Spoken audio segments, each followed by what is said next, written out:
Day 1, Co-workers with God. Proverbs chapter 3 verses 9 and 10. Honor the Lord with thy substance and with the first fruits of all thine increase. So shall thy barns be filled with plenty, and thy presses shall burst out with new wine. Counsels on Stewardship, page 13.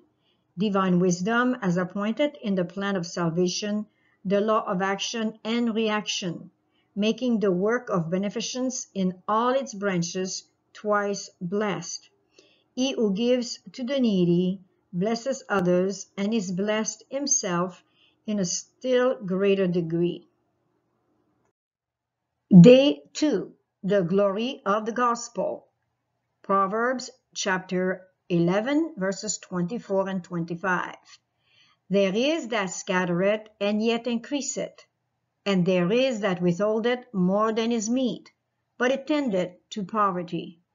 The liberal soul shall be made fat, and he that watereth shall be watered also himself. Counsels on Stewardship, page 13. That man might not lose the blessed results of benevolence, our Redeemer formed the plan of enlisting him as his co-worker. God could have reached his object in saving sinners without the aid of man, but he knew that man could not be happy without acting a part in the great work. Day 3, the means of cultivating benevolence. Isaiah chapter 32 verse 8. The liberal deviseth liberal things, and by liberal things shall he stand. Counsels on Stewardship, page 13. By a chain of circumstances which would call forth his charities, he, God himself, bestows upon man the best means of cultivating benevolence and keep him habitually giving to help the poor and to advance his cause. Day 4, the Lord does not need our offerings. Haggai chapter 2 verse 8. The silver is mine and the gold is mine, saith the Lord of hosts. Counsels on Stewardship, page 13. The Lord does not need our offerings. We cannot enrich him by our gifts. Says the psalmist, all things come of thee, and of thine own have we given thee. Yet God permits us to show our appreciation of his mercies by self-sacrificing efforts to extend the same to others. This is the only way in which it is possible for us to manifest our gratitude and love to God. He has provided no other. Day 5. In bestowing, we bless others. 2 Corinthians chapter 9 verse 7. Every man according as he purposeth in his heart, so let him give, not grudgingly or of necessity, for God loveth a cheerful giver. Counsels on Stewardship, page 13. And as we heed these calls by labor and by acts of benevolence, we are assimilated to the image of him who for our sakes became poor. In bestowing, we bless others and thus accumulate true riches. Day 6, constant manifestation of benevolence. John chapter 3 verse 16.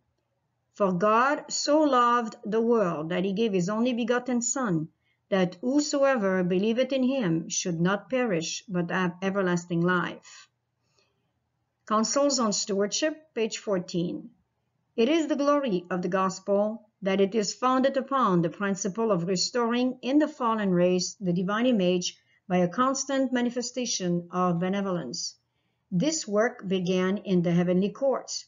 There, God gave to human beings an unmistakable evidence of the love with which he regarded them.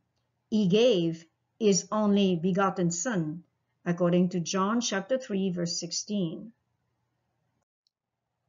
Day 7, Spirit of Liberality, Spirit of Heaven.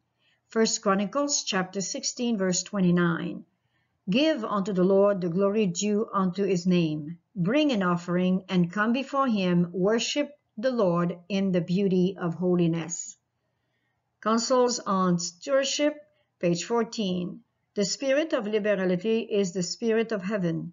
Christ's self-sacrificing love is revealed upon the cross.